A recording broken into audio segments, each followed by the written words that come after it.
할렐루야, 감사합니다. 오늘 비록 여러가지 환경상 교회에서 대면을 하지 못하지만 그러나 각 처소에서 함께 하신 여러분들을 진심으로 사랑하고 축복합니다.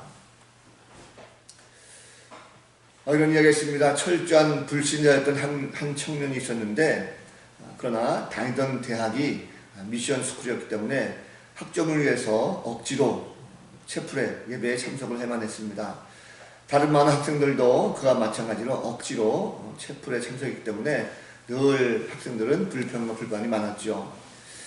그런데 어느 날 하루는 채플 시간에 예배드리고 설교 다 끝나갈 무렵에 목사님께서 오늘 이 순간 예수님을 만나기 원하는 사람은 모두 다 앞으로 나오십시오 라고 하는 말씀을 전했습니다. 자, 그런데 아무도 나가는 사람이 없었습니다. 그때 학생 친구들이 한 청년 어깨를 툭 치면서 장난스럽게 이렇게 말했습니다. 야, 지금 나가면 목사님이 혹시라도 아무도 안 나온 상태에서 한 명 나가게 되면 감동해서 너한테 장학금을 줄지도 몰라. 대표로 한번 나가볼래? 라고 한 학생이 말했습니다. 서로 눈을 바라보면서 나가라고 웃었지만 그런데 그 중에 하나 기독교를 싫어하긴 해도 이런 장난을 싫어했던 청년 하나가 갑자기 일어나서 목사님 앞으로 나갔습니다. 그리고 그 순간 마음에 감동이 되어서 예수님을 영접하게 됐습니다. 자, 장난스럽게 채플에 왔고 우연히 그 앞에 나갔던 이 청년, 회심하게 된 이 청년은 스탠리 존스라고 하는 청년인데 훗날 인도에서 수십만 명을 주님의 품으로 인도한 위대한 선교사로 업적을 남기고 지금까지도 많은 사람들 가운데 입에 오름을 내고 있습니다. 하나님의 은혜와 성령의 인도하심은 우리가 알 수 없습니다. 그러나 반드시 하나님의 때에 하나님의 은혜와 큰 축복은 분명하게 임하게 되어 있습니다. 은혜를 사모하고 말씀을 사모하는 자 반드시 때가 되면 하나님께서 은혜 베풀어 주십니다. 오늘도 장소가 중요한 것이 아니라 비록 떨어져 있다 할지라도 말씀을 통해서 함께 사모한다고 한다면 은혜를 사모한다면 반드시 주님께서 각양의 좋은 은사를 우리 가운데 주시고 놀라우신 은혜를 함께 채우실 줄로 믿습니다. 초소에 있다 할지라도 함께 말씀을 통해서 그 은혜 받는 복된 시간 되시기를 주님의 이름으로 간절히 축복합니다. 자, 오늘 특별히 자신의 얼굴 한번 잘 살펴보시기 바랍니다. 여러분, 거울에 얼굴을 비춰보면 어떤 생각이 드십니까? 아마도 오늘 아침에 세수하면서 보셨을 것 같아요. 어떤 분은 참 예쁘다. 야, 나를 이렇게 잘생겼나 하는 분들이 혹 있을지 모르겠어요. 혹 그 가운데 불만 없으십니까? 어쩌면 많은 사람들이 되게 불만이 많이 있을 것입니다. 야, 내가 다 좋은데 요거 하나는 좀 뭔가 부족해. 예를 들면 코가 너무 낮아. 혹은 눈이 너무 작다. 나는 왜 이렇게 귀가 클까? 나는 참 다른 건 다 좋은데 이빨이 참 못생겼어. 또 어떤 사람은 키가 작다. 어떤 사람은 키가 크다. 나는 왜 이렇게 살이 쪘을까? 나는 왜 살이 말랐을까? 많은 사람들이 거울에 비춰보면서 대개는 불만들이 하나둘씩 다 있습니다.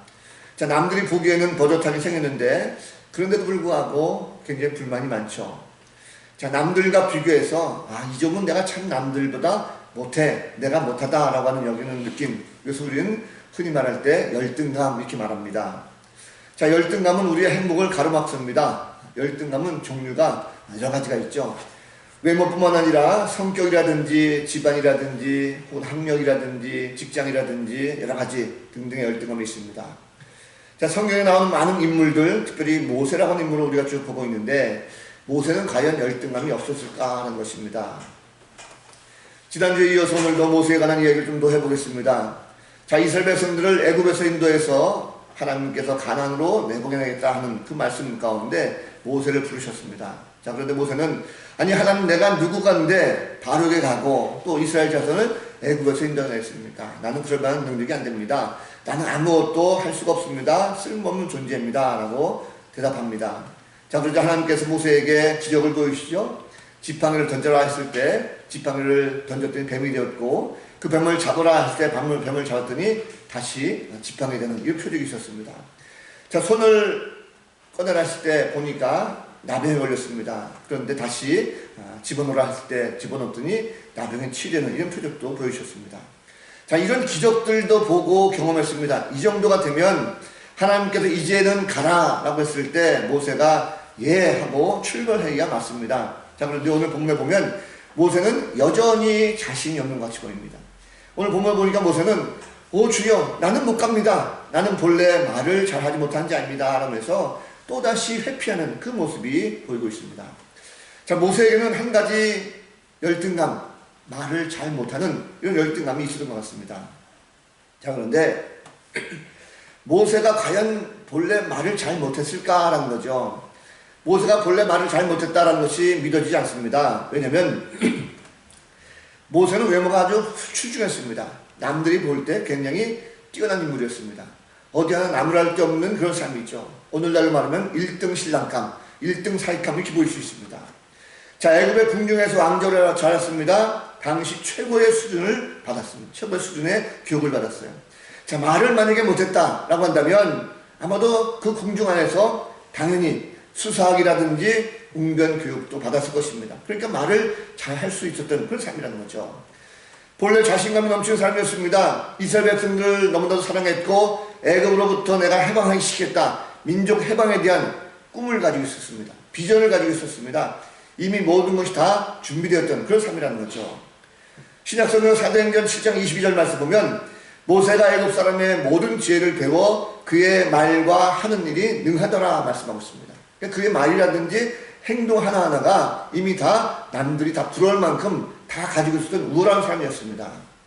자, 하나님께서 오래전부터 이스라엘 민족을 구하시기 위해서 준비한 인물이죠. 당연히 뛰어난 언변수를 가지고 있을 것입니다. 이미 지팡이를 뱀으로 다시 지팡이를 만드는 기적, 나병을 다시 회복하는 이런 기적도 보이셨습니다. 그러면 이 정도가 되면 말씀에 순종하고 가야 되지 않겠습니까? 자, 그런데도 가지 못하겠다라고 말하고 있어요. 그 이유가 뭡니까? 아니, 모세가 바보입니까? 아니, 믿음이 아직도 없습니까? 이 말씀을 가만히 보면 이런 생각이 듭니다. 하나님께서 쓰시고자 해도 그 내면의 자존감이 무너지고 열등감에서 헤맨다고 한다면 결국 아무것도 하지 못합니다. 결국 뛰어난 인물이랄지라도 그 자신 내면 속의 열등감을 극복하지 못하면 아무것도 못하는 그런 신세로 전락하고 만다는 거죠. 자, 분명 모세는 능력자였습니다. 당대 최고의 인물입니다. 하나님께 쓰시기에 외형적인 조건은 가장 적합한 인물이었습니다. 자, 그럼에도 불구하고 모세는 본래 나는 말을 잘못합니다 라고 그 말합니다. 그래서 하나님 명령에 순종하지 못하고 나는 애굽으로 갈 수 없습니다 라고 말하죠. 자, 지금 모세는 열등감에 사로잡혀 있습니다.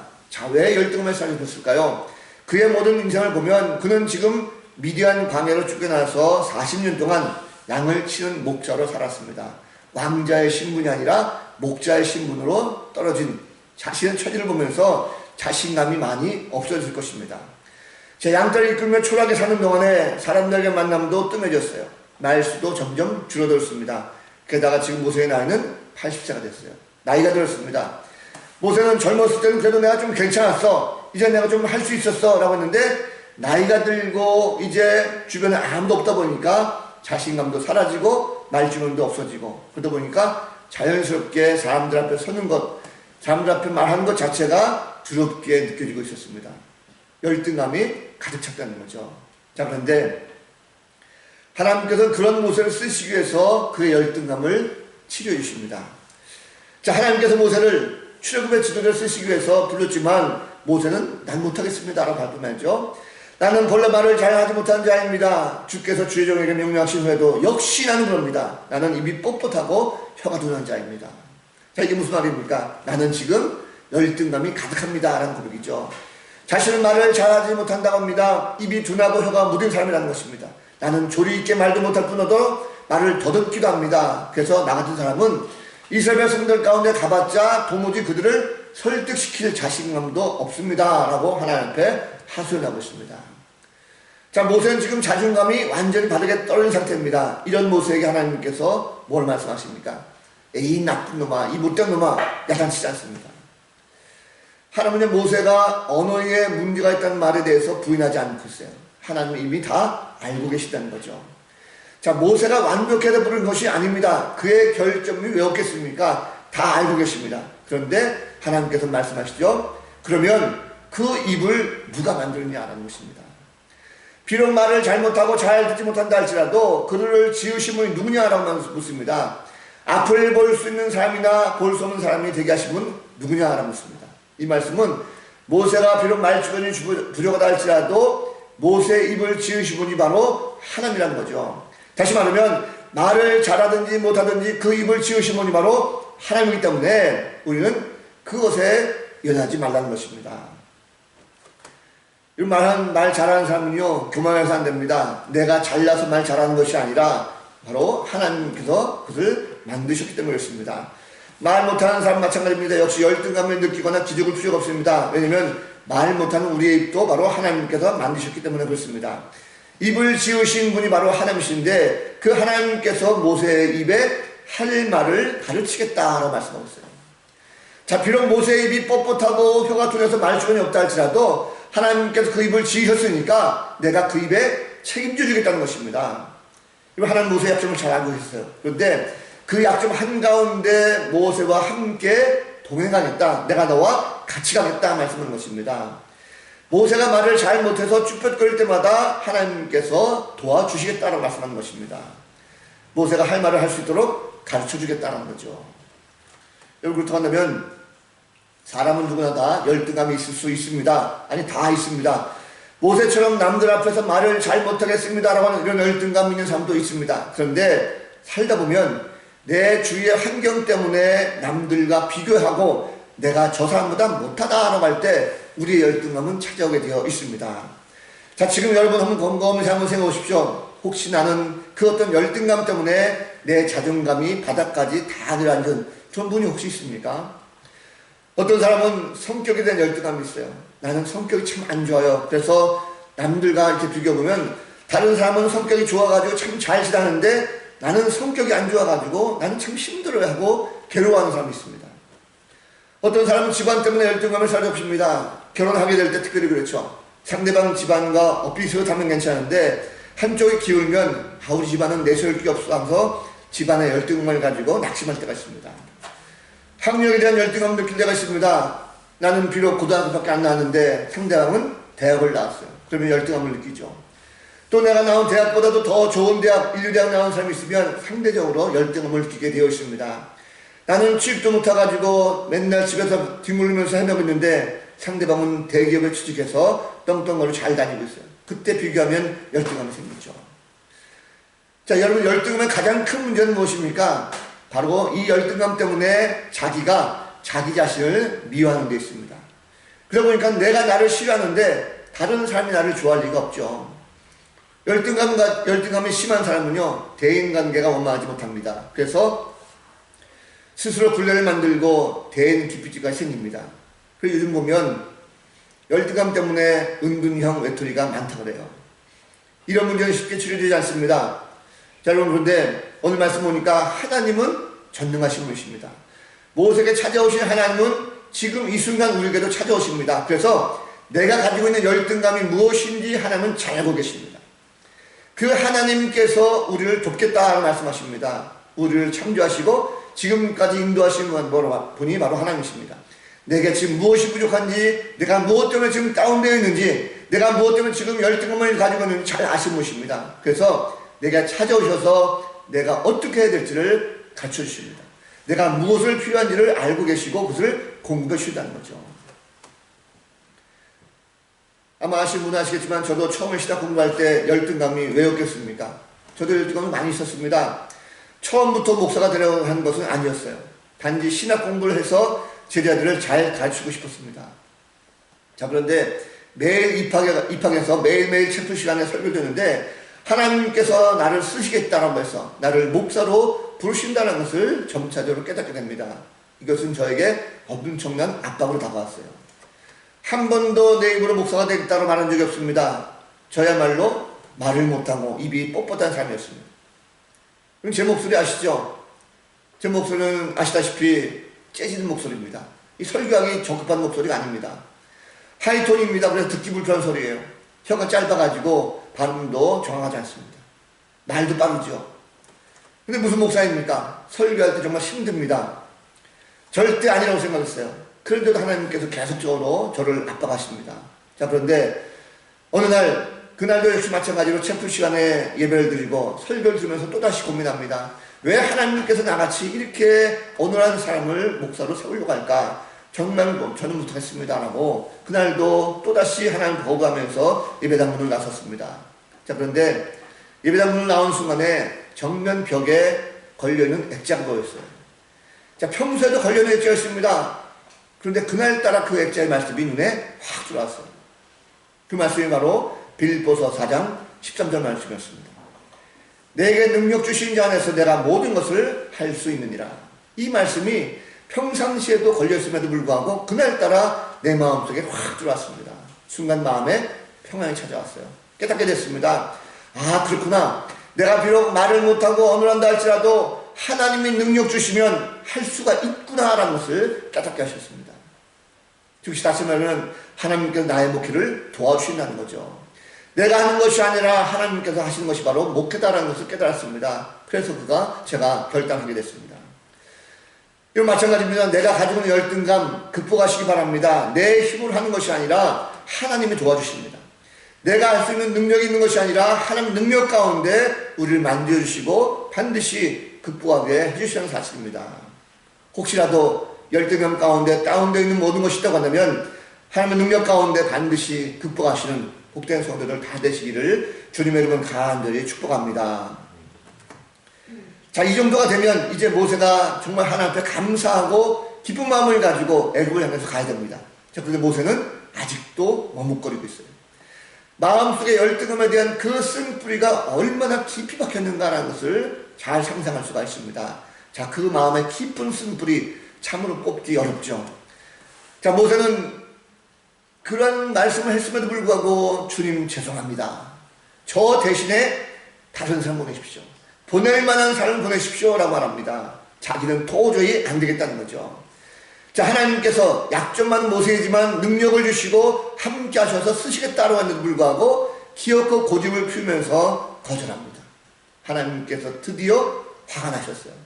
이 정도가 되면 꼼짝없이 모세는 죽은 목숨 아니겠습니까? 한번을 봐 그냥 내치고 그래 너 같은 놈은 도저히 쓸모없다. 내가 절대 너는 안 쓰겠다고 다른 사람을 불러대는데 하나님은 그러지 않으셨습니다. 하나님은 택한 백성이 말을 듣지 않는다고 해서 그냥 내팽개치신 분이 아니라는 거죠. 모세가 숱한 변명을 장한 줄 알았습니다. 그런데 하나님 보시기에 그것은 아무 걱정이 안 된다는 거예요. 쓸데없는 걱정을 하는 것입니다. 그저 핑계에 불과했습니다. 그래서 제 2안을 내놓으시죠. 바로 레위 사람 모세의 형 아론을 준비하셨습니다. 아론은 말을 잘하는 분입니다. 그래서 하나님께서 모세의 열등감을 치유하기 위해서 모세 대신 바로 말할 수 있는 동역자 아론을 보내주셨어요. 자, 이제 하나님께서 모세에게 말을 주시면 모세는 그것을 아론에게 전함됩니다. 하나님께서 늘 모세와 함께 가시고 앞으로 모세와 아론이 해야 할 일들에 대해서 무엇을 해야 될 것인가에 대해서 가르치신다라고 말씀하고 있습니다. 자, 여러분 우리가 여기서 하나님 눌러오시는 사람을 다시 한번 보게 됩니다. 우리에겐 분명히 약점이 있어요. 그 약점이 너무나도 힘들고 어려워서 그 한가운데 우리는 아무것도 할 수 없습니다 라고 말합니다. 그런데 하나님께서 분명히 도우시다 말씀하고 있어요. 하나님께서 분명히 도우신다라고 했었고 능력을 우리가 분명히 보았음에도 불구하고 그것을 마음속에 더욱더 불안할 때가 있습니다. 그런데 결코 그럴 때 낙심해서는 안 된다는 것입니다. 왜냐하면 하나님께서 우리에게 약점 대신 우리의 약점을 대신 덮어줄 수 있는 사람 혹은 대신 덮어줄 수 있는 방법을 만들어 주신다는 것입니다. 자, 하나님은 우리의 마음속에 쓴뿌리가 얼마나 깊은 것에 박혔는지 잘 알고 계세요. 내 스스로가 그것을 빼내려고 해도 두렵고 걱정이 되어서 꺼내지 못하고 쩔쩔매는 것도 알고 계십니다. 확신이 없어서 흔들리고 무너져 있는 것 쉽게 회복되기 어렵다는 것도 알고 계십니다. 자, 그런데 돌아보면 누군가가 옆에서 돕고 있어요. 나의 연약함을 아시고 하나님께서 붙여주신 동역자입니다. 지금 자존감이 무너져 있습니까? 그렇다고 한다면 아무리 예배하고 말씀을 들어도 잘 마음에 와닿지 않는 경우가 분명히 있습니다. 그런데 돌아보면 누군가 분명히 내 옆에서 나를 도와주겠다는 것을 기억하십니다. 내 성격을 급해가지고 직선적이고 불같은 내 성격 때문에 나는 열등감을 느낍니다 라고 한다면 반드시 하나님께서 온화한 성격의 동역자를 붙여주신다는 거죠. 학업 때문에 열등감을 느끼고 있다면 내가 배울 수 있도록 그 길을 내주신 하나님께서 뭔가 방법을 찾아주시고 그 가운데 도우미가 내 옆에 있는 것을 볼 수가 있습니다. 좀 전에 말씀드렸지만 저는 목사로서 여러 가지 부족한 것이 참 많습니다. 힘들고 어려운 길을 어떻게 달려올 수 있을까? 신학 공부하면서 지금까지 어느덧 돌아보니 20년 세월이 훌쩍 지났습니다.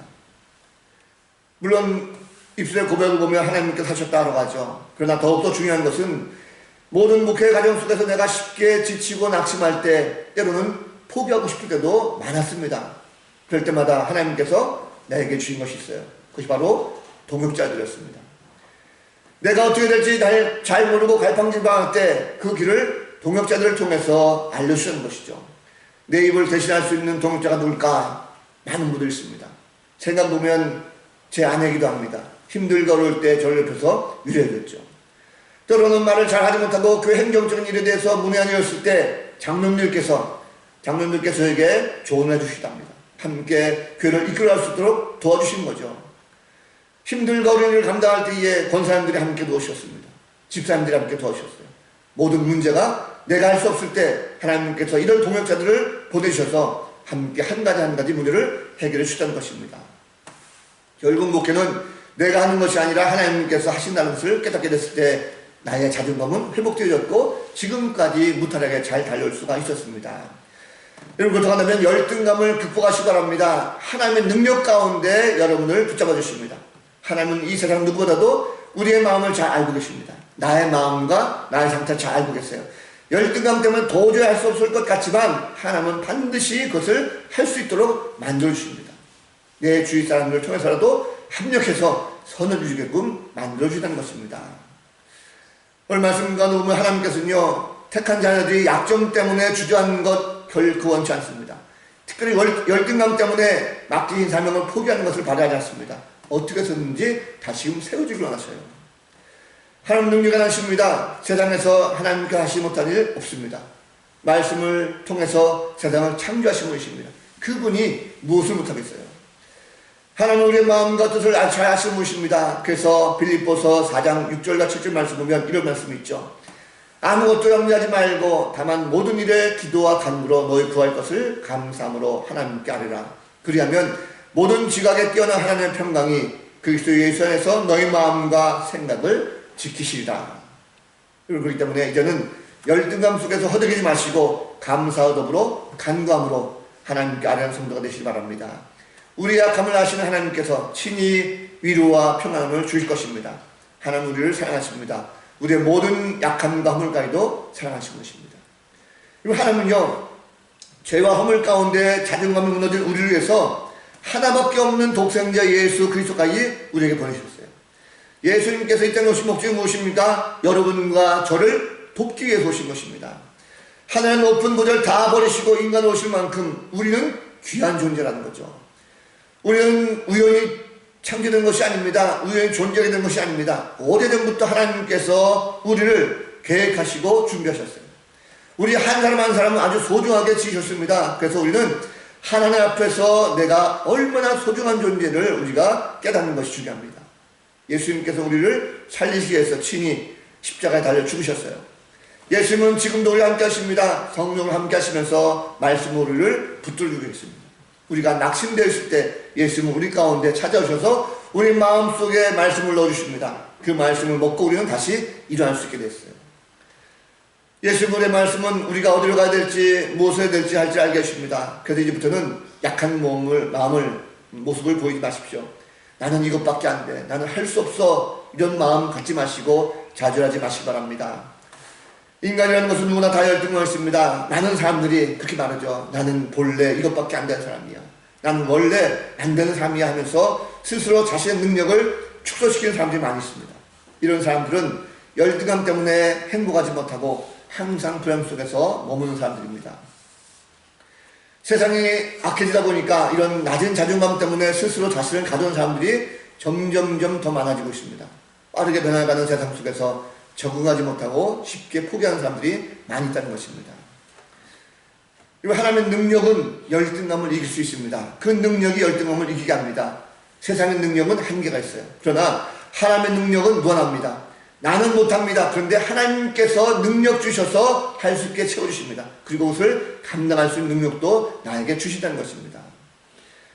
하나님은 지금도 세상을 변화시키기 위해서 일꾼을 부르십니다. 그리고 부르신 일꾼에게는 반드시 능력을 주시고 사용하십니다.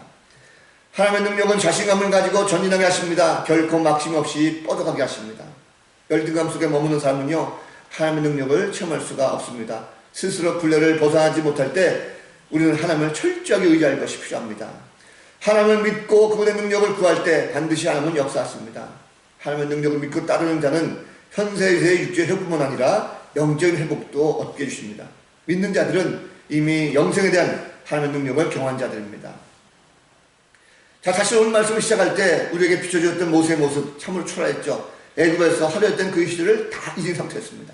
이제는 별 볼 없는 평범한 양치기 노인 모세였습니다. 손에 쥐고 있는 지팡이 아무것도 없었어요.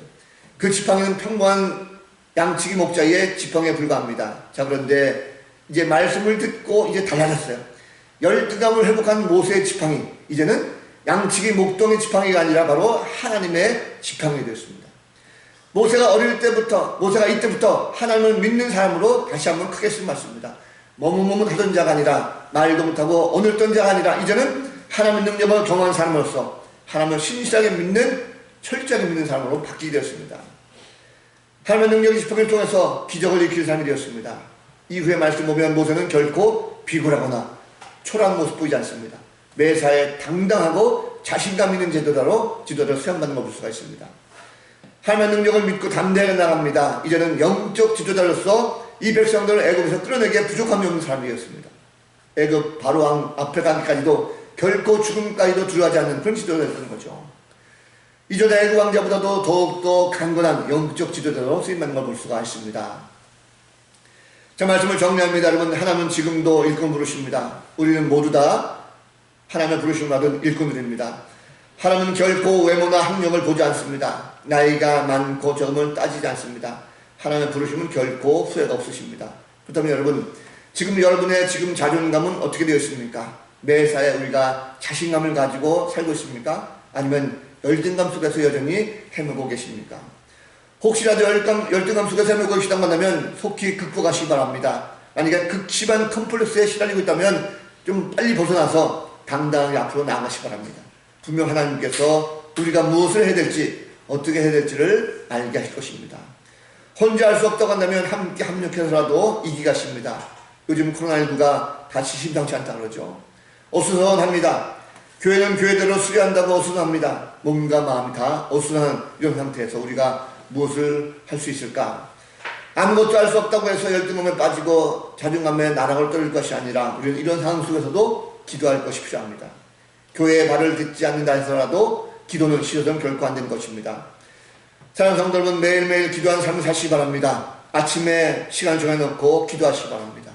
은밀한 골방을 만들어서 기도하시기 바랍니다. 또 잠잘 때도 기도하시기 바랍니다.